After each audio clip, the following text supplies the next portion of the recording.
Hi, everyone. Welcome to this episode of Claims Never Sleep. I'm your host, Megan. I'm joined by Kyle today. Kyle, welcome to the podcast world. This is your first one. Yeah, first time, long time listener of this podcast and many others. But it's trying to be on this side of the glass today.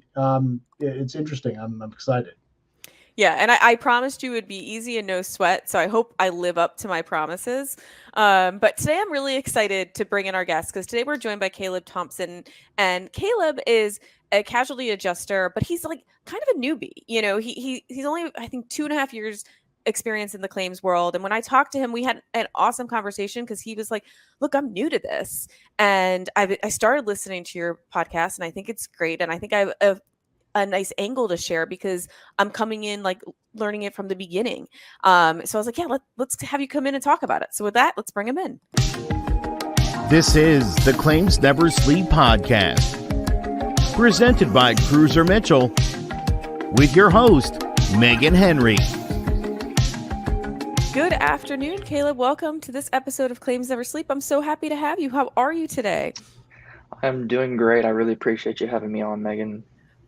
I appreciate you coming on. I probably say this too much, but I appreciate any guest I have coming on this podcast because you're taking time away from, your busy life, your jobs, to talk more about work stuff and claims. But then I also find that people really enjoy talking about claims and coming on here. But I do appreciate all the time that everyone spends with me because time is valuable. It's not a renewable resource.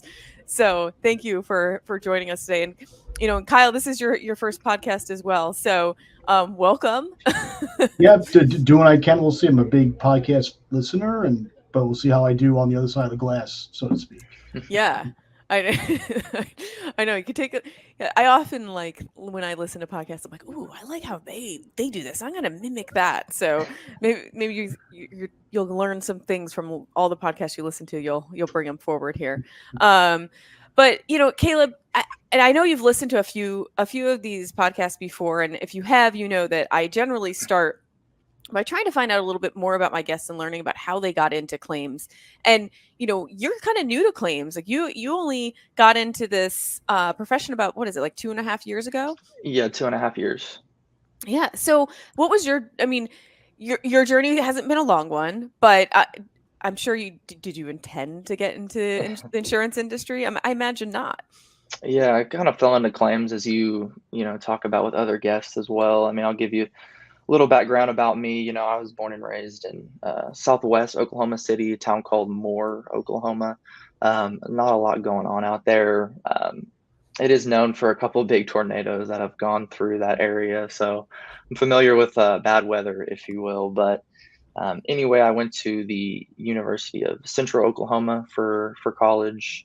I went for a business degree. I didn't know exactly which direction I wanted to go with that. I had a family friend who actually wanted to try his hand in public adjusting, and this was around my junior year, and he recommended, hey, you should come help me out, get your license and come on inspections and do that sort of thing. So it was kind of like a paid internship, if you will. Hmm. But the biggest thing was I actually got my license. I got my property and casualty adjuster's license here in the state of Oklahoma, which was big. It got my foot in the door, and I kind of Hmm. got a introduction into claims.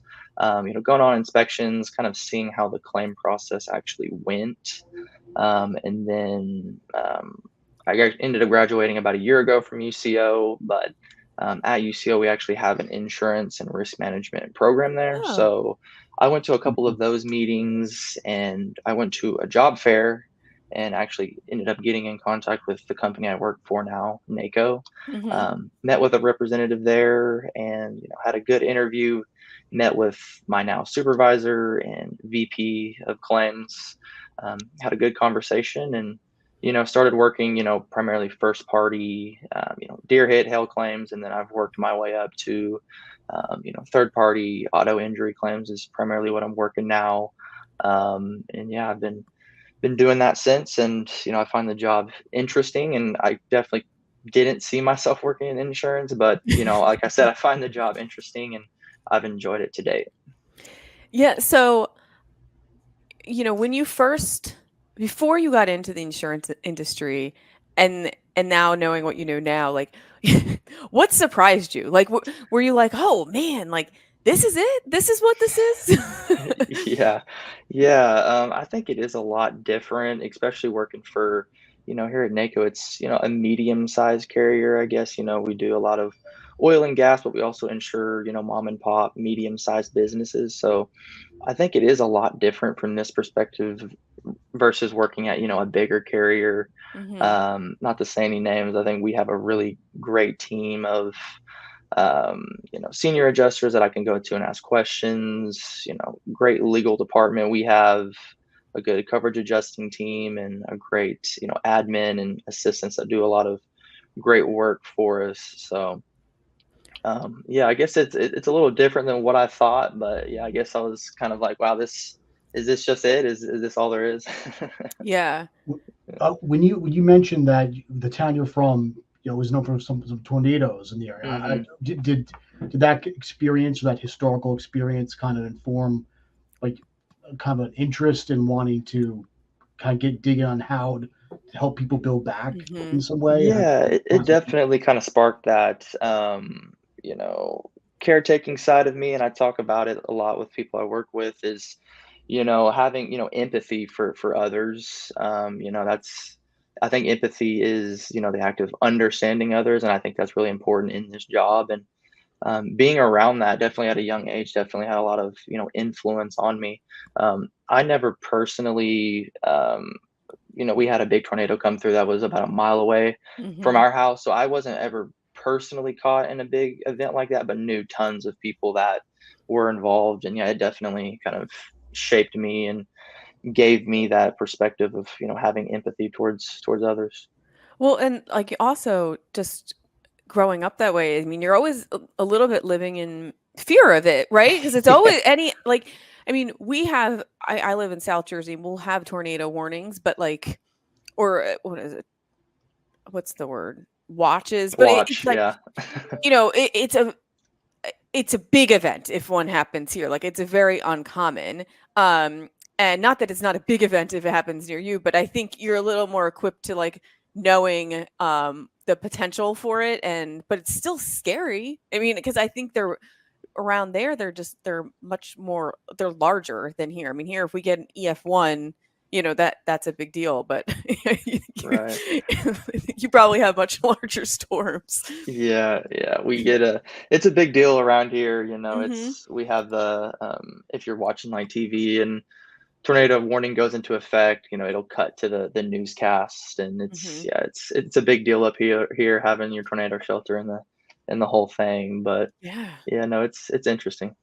Yeah, so we're gonna totally sidetrack on tornado talk right now, but I'm just curious because, Hmm. like, so do you have like or do you have like an actual like tornado shelter that has food and water and like your like emergency prepared items like Yeah. for you in case that were to happen? I mean, I imagine you do. Yeah, so I actually just recently moved up here to Tulsa, Oklahoma, which is more northeast. It Hmm. looks closer to like, Arkansas, lots of hills and greenery and that sort of thing. But when I lived back in Moore, Oklahoma, my mother actually lives in Newcastle, which is kind of in that area of southwest Oklahoma City area.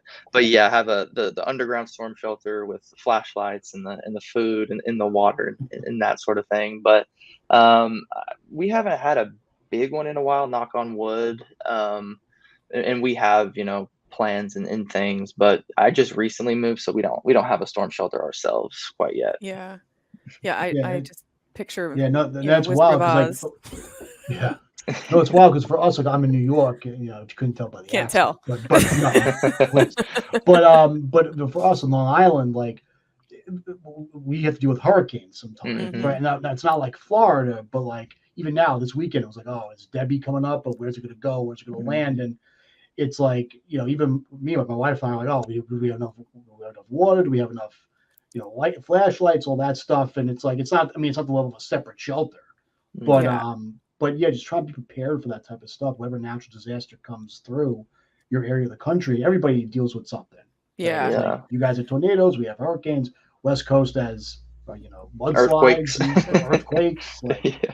it's But just wild stuff. the biggest difference, though, I think for hurricanes, at least I would say like New England hurricanes. I grew up in Connecticut, so you know it's coming. Like you got some time. You got some Mhm. time to go to the store. You go to the liquor store. Like you're getting ready for your hurricane party. Whereas tornadoes are a whole different Mhm. bag of tricks there Yeah. because there's not any warning on those. You might have warning that there's going to be a storm front Yeah. coming through that might be susceptible to them. But hurricanes, you have multiple days in advance, and then of course you never know. It's like, oh, it might hit North Carolina or it might hit Cape Cod. We don't know. Right. You'll find Yeah, out it seems like with hurricanes, if you have ample warning and it's going to be bad, you can, evacuate. With like tornadoes, like the big one that came through. I think it's been about 10, 11 years now. I was younger when it came through, but it seemed like it formed and really got strong within like a couple hours. I think it was like 2 or 3 hours, Wow. and that was the big one that came through. It caused a bunch of property damage, and I think it ended up hitting a school, like an elementary school. It Yeah. was it was bad. It was pretty traumatic, but yeah, it's pretty crazy how quickly those things form. Yeah.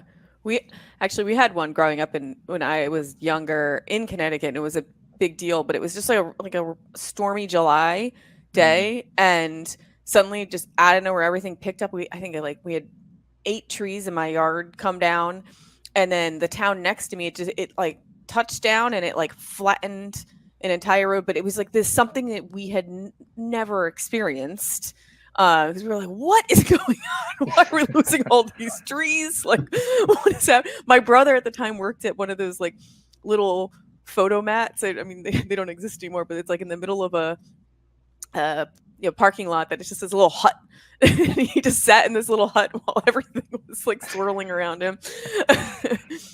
But I mean, it and just the destruction that I'm sure you've seen. It's catastrophic. Mhm. But since you've been in claims, have you handled like those types of property damage claims? Little bit. Like I Mhm. handled one a couple. I think it was about a year ago. Out one in North Texas. Like a small tornado had came through and caused some property damage to one of our insured's vehicles. But it was something smaller. Yeah. And something like that was something I handled kind of earlier on, more first party.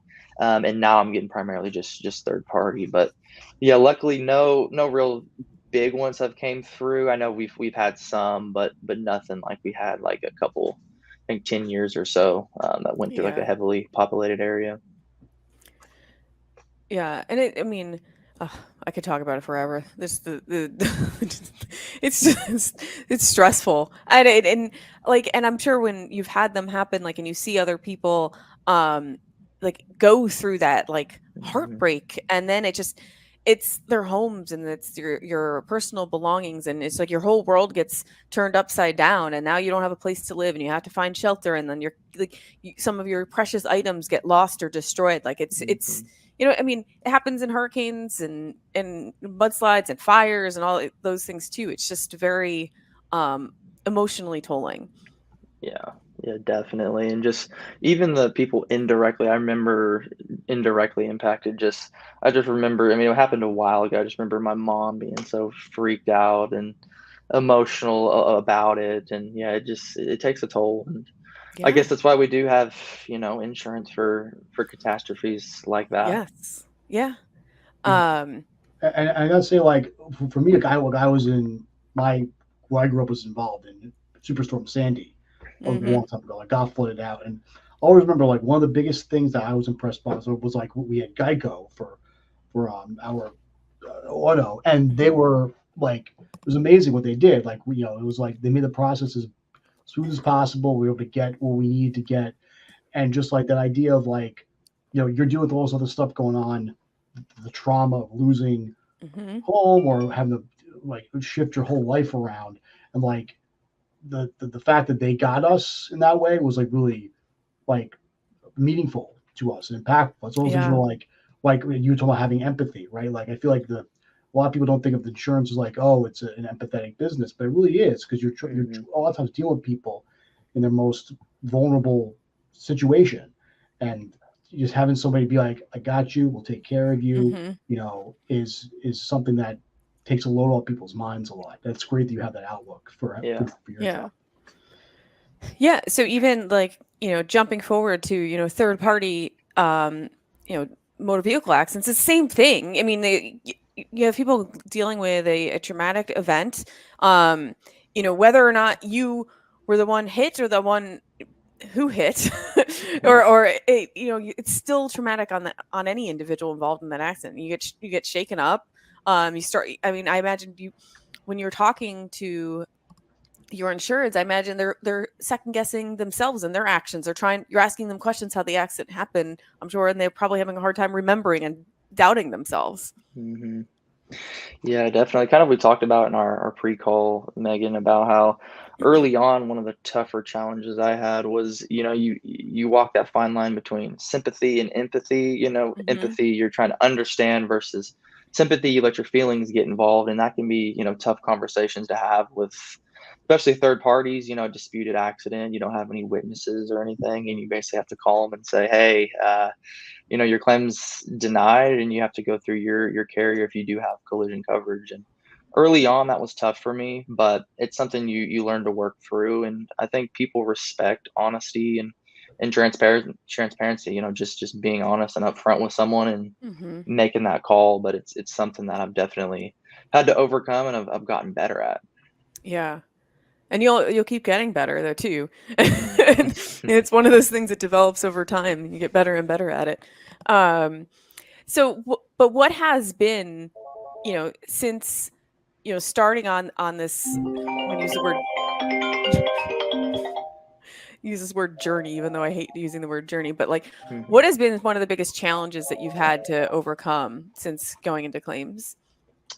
Yeah, definitely kind of going back to what I was previously talking about, getting comfortable with those tough conversations. I guess kind of a fun challenge, I guess, is, finding, those leverage points and finding, points of defense, especially, as you start to work these more complex claims, like, having to, for example, I'm working a claim now where, it's taken us about a year or so to get the body cam footage from the officer that actually investigated the accident. But you start to go through that footage and you get more leverage points and you learn, hey, the people involved in the other vehicle didn't have seatbelts on. So it's kind of a fun challenge I enjoy is continuing to investigate and finding certain leverage points. It may take a lot of work and it may take time, but Yeah. that's something that I do enjoy.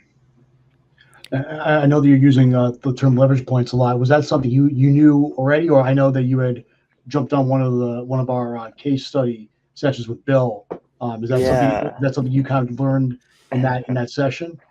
Yeah, I actually first heard him speak at Claims College in Baltimore last year.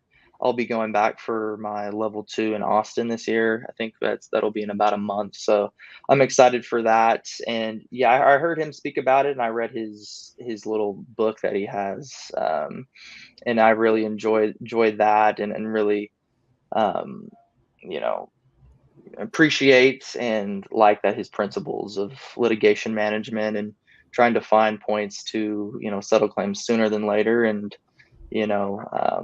hope to settle them before litigation. Now, do you sometimes, when you're working with outside counsel, though, do you sometimes surprise them too? If you've read if you've read Bill's books, I'm sure you can push back a little bit on counsel. Be like, no, do we really need to do Yeah. that? Yeah. I don't know. I haven't had a lot of experience with working with defense. I had a mediation last week where we went down to West Texas. I don't know if you guys have ever heard of or been down to West Texas. I've heard about it, but it's big oil and gas Hmm. town. There's not a lot out there. It looks like a bomb was dropped off in that place, and there's just oil rigs. There's not a lot going on. But anyway, we did a mediation down there, and we're able to settle the case for what it would have taken us to defend it, which is good. But I've had real positive interactions with defense, and it's always really refreshing to have, someone that you can just call and ask, a minor question and that sort of thing, and get it taken care of. Yeah. So how was that your first mediation experience? So that was my third. I've Okay. done one over Zoom, and then I did one out in Lubbock earlier this year, and then I did that one out in Odessa, Texas last week. Have you, I don't know, I mean, you've spoken with all different types of claims professionals. Has anyone that you've spoken to had a preference over Zoom mediation versus it being in person? Have you noticed any difference of outcomes there? I'm sure Zoom is probably more popular, and seems like Zoom is probably most, used.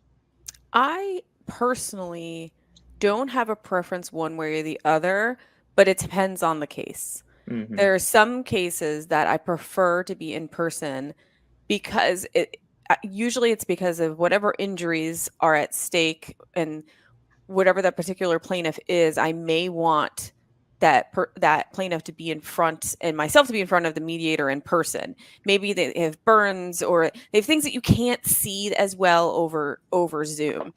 And then sometimes I do think there's a benefit to getting all the parties, especially if there's a number of defense parties, getting them in the same room. Like a lot of times there's side issues and you can really work them out together when you're in the same room. However, I find sometimes with the Zoom mediations, you can get as much as accomplished. You save time for it. Like I hate to make adjusters fly in if they don't have to fly in. It's just a waste of their time and money for the carrier. And if you don't have to do that, and then the same money is going to be on the table. Like I'd rather have them be at home or be in their office or be wherever it is rather than having to travel somewhere. But I do think there are examples that being in person really, really makes a difference. What do you think, Kyle? Yeah, I mean, I think I'd echo that sentiment too. And what I think is interesting up in New York is sometimes the courts are trying to do like court ADR, if you will, like they have parts set up to try and get the parties together early on before extensive discovery has been complete. And I think I'd go with like, if you're in the room with somebody, it almost makes it feel like it's a little bit more real, it's more skin in the game. You're in the same physical space. You're more willing to maybe be a bit more open-minded. Whereas even on a Zoom call, right, I feel like there's a separation that maybe encourage people to be a little more hard-headed than they otherwise would be. That might just be the elder millennial in me talking, remembering like everything was in person versus after COVID, everything now is through Zoom or whatever. But I think I'd probably would prefer the interpersonal interaction if necessary. But if it's something that's two parties, nothing is too contentious, I think either way can be beneficial depending on the circumstances of the case. And I think just from my brief, experience, I think that in person seems really good. I mean, I think for, in person, it's a lot harder to physically like walk away from an offer versus, Zoom, it's just like, no, we're not going to settle today. Click, I'm leaving. So that's kind of what I've seen from my, brief experience with it.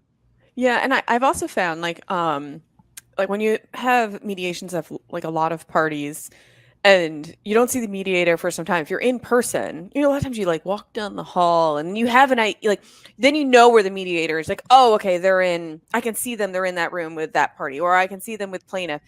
Sometimes I feel like when you're on Zoom, they're like, do they forget about us? Like, it's been like an hour. What's going on? It leaves a little bit of uncertainty to it. But I don't know. I've had a lot of luck resolving cases. I wanted to mention this though, Kyle, though. I've done a few mediations in New York, and I do feel like this is something that's unique to New York, that the mediator works multiple mediations at once. And I feel like sometimes it felt less formal than the other mediations I've been in like Philadelphia area. Like I remember went to the first one. I'm like, wait, this is what a New York mediation is like? This is like nothing that I experienced. Like we weren't even separated. We were all just in one room, just arguing. Yeah, it sounds very New York, right? The whole vibe of like how we're not kind, we're not nice, but we're kind. Like very quick, like, oh, what do you need? Like someone's ordering in the deli, and like, hey, what do you need, boss? Like all that stuff, like that very quick interaction.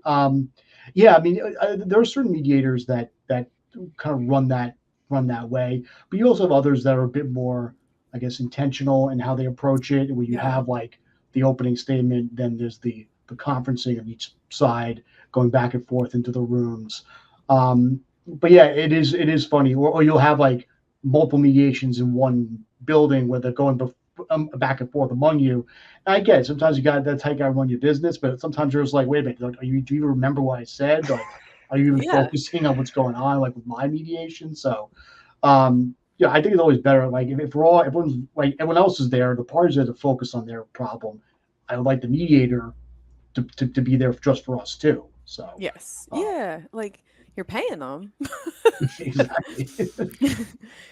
Um, so Caleb, with your claims that you've had, are you handling claims like all over the country? Are you regionalized? Like what does your like claim distribution look like? Yeah, so we do business pretty much everywhere, but it's a big focus on oil and gas. So Mhm. a lot of West Texas, a lot of business out there in the Midland, Odessa area. I think we get a lot of claims out there because I don't know if it's like lack of infrastructure. The weather's pretty volatile down there. It's, Mhm. high stakes, fast paced. So we get a lot of claims in that area of the country. But, we have, insureds in like Utah, Colorado, New Mexico, Oklahoma, Arkansas, Louisiana. I think we also have insureds up there in like Western Pennsylvania. I'm working a Mhm. couple claims up there. Michigan, in that sort of thing. A lot of insureds in North Dakota and Montana as well. A lot of oil and natural gas. Yeah. And have you found, any areas to be like surprising or more difficult to handle? Man, I have to think. It seems like Texas is pretty wild. Just that Yeah. area in particular, it's like the Wild West, I guess you I could mean, say. it is. It can be tough, dealing with claimants in that area specifically.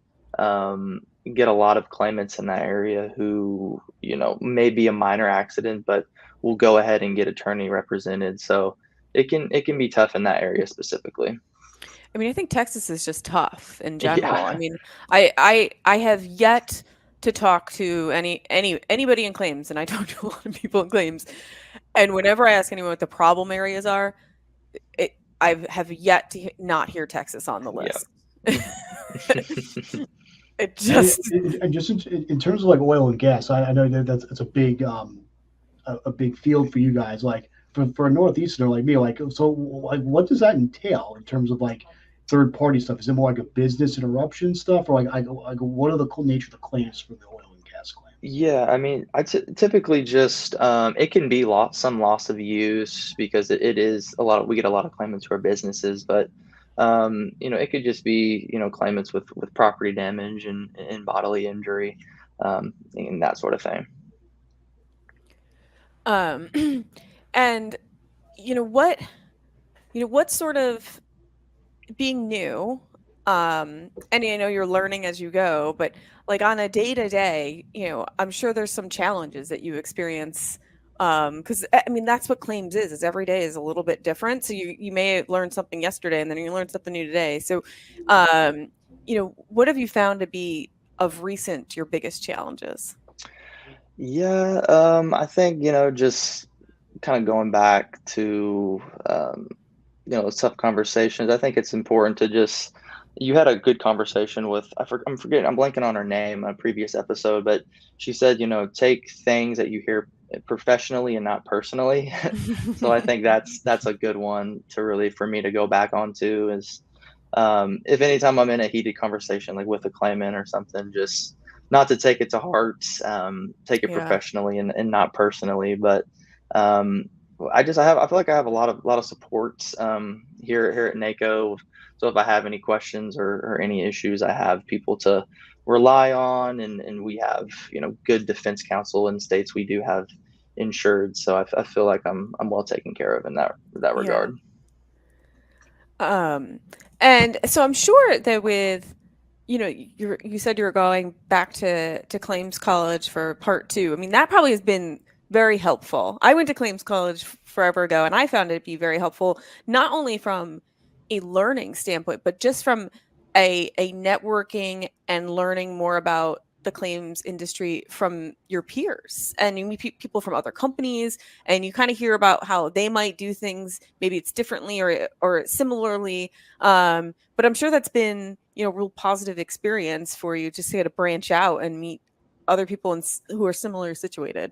Yeah, no, absolutely. Baltimore was great. Not just, getting out of the office, getting out of Oklahoma and going to a new place, but getting to meet others, within the industry. I think it can be tough, to meet others within the industry, outside of your own organization. And in that matter, just getting to connect with, my coworkers on a more personal level, getting to meet them outside of the office and Hmm. getting to know them better. I think it's all around just a positive experience. And I think that's something our company does well is, prioritize continued education and hard work, is not overlooked. And I think that's one thing, especially with the younger generations, hard work may not be as much of an emphasis, but I think it's an important thing. Like we have an assistant and she does a lot of great work for us, helps in sub row and just goes above and beyond. And she recently ended up getting, promoted and, got her license and is now working claims. So I find that important. And that's something I enjoy about our company, that Yeah. they, allow us to, get opportunities to move up and continue to be educated. I mean, I think that's something that I hear a lot of people talk about in claims though too, is that the ability to rise within the industry, it's like you're not ever really capped out. I mean, there's Hmm. always room to grow, there's always things to learn, there's always new positions to strive to. I mean, not that you're looking to switch companies, but there's always something out there. I mean, there's so many insurance companies that, if another opportunity might arise, it might be a good stepping stone to something else, or just it's the opportunities are pretty endless. Yeah, From absolutely. And I think that's what they're planning with me kind of moving forward through my progression is earlier next year I'll probably work some more general liability, some more complex contractual indemnity claims, just to continue to expand and get to learn more. But yeah, I'm excited about claims college in here in about a month. Do you know if Cruiser Mitchell, if there'll be representatives there? I'm sure there will be. Yeah, Bill will be Bill. there.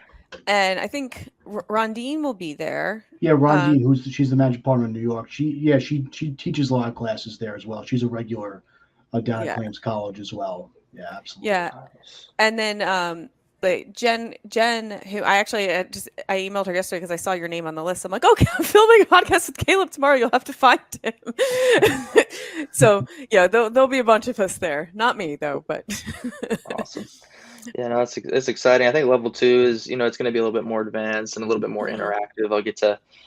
I think we have like a case study of some kind where we have to, create a reserve for a claim and then go up mhm. and present and defend our case, if you will. So I'm excited about it. I'm like curious to hear about how it's evolved because I think I went to claims college the second I started the second year after it first started. And I remember like everyone being so stressed about the test. Did they still do the test? Because I remember being like, and I wasn't stressed about the test. But then I was like, well, I better not fail. Like, that would be Right. embarrassing. Yeah. But I remember all the people in my group all like being really worried and studying and it being a big thing. And I was like, well, but we have dinner tonight. I want to go out to Right. dinner. Exactly. Exactly. I don't know how, like, I know level three is more, I think you give a presentation. I think you might have a test too, but it's all digital as far as the test goes. So like we'll fly in Wednesday, probably leave Friday night, and then I'll take the test remotely on Saturday. Oh, yeah, It's that not changes. something Yeah. that I'm too worried about. I don't know. I think the class pretty much covers, the big points of what you'll need to pass it. So I think it'll be pretty easy as long as you pay attention and that sort of thing. So Yeah, we had to like it was like being back in law school. Like we were all in one room. We like they there was proctors. Like we all a little bit different. I'm glad they evolved it forward because it was just like this ominous thing on the last day. Like, oh, you got your test in the morning.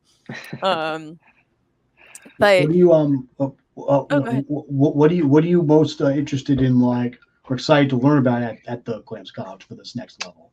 yeah, I You know mean, the courses at really, all? Or? yeah, I don't know the courses too well. I know we have like course material. I think we have there's a case to go over. It's like it's a third party case of some kind, and we have to create a reserve and that sort of thing. But just interested to listen and speak with others, kind of their perspective, and maybe see how their companies will evaluate things and see how we do things differently that I can maybe, take from them and add to Mhm. what I do and vice versa. So just very interested to hear the other perspectives from others involved.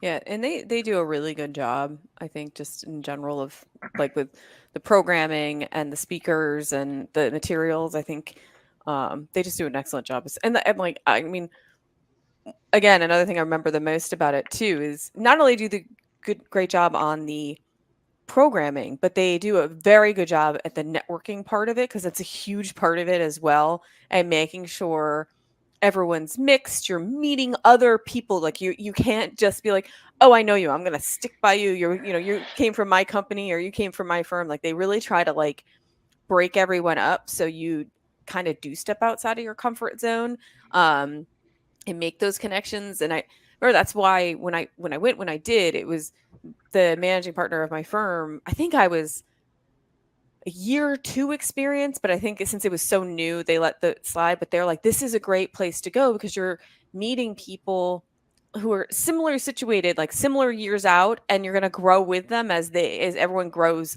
up in the industry. So like you're going to Mhm. create these connections that grow over time. And I think it does really work. And honestly, I looked at that list and I saw people that I went to claims college with who are going back to get, go to another Mhm. college in there. So it's like Yeah, they have lots of different. They have like level 1, 2, and 3, and then we also have senior adjusters who are going for their like leadership course, and then they have a yeah. mediation and litigation management. So, yeah, I think it's all great. It's all good stuff.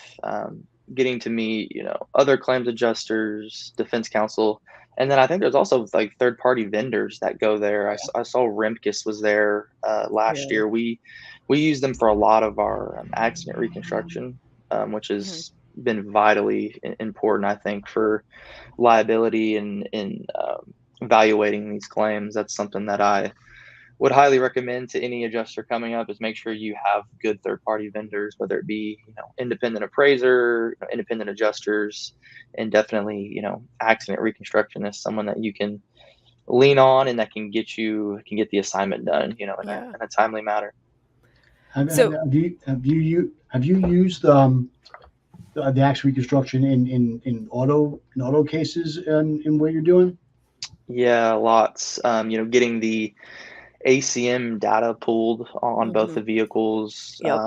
I worked a claim, um, still pending. Can't say too much, but we basically were able to pull the data on both the vehicles, um, and the data coincided with our insured driver statement that hey, this other driver was excessively speeding, Mhm. and we're able to make decisions based off that. So just having that type of information is definitely well worth the cost that you pay, and You it's do it's almost pay. essential. Yeah, you pay because it's costly, but it's any disputed accident, especially with bodily injury involved. It's very important to get that information. Yeah. And do you do Uh you do you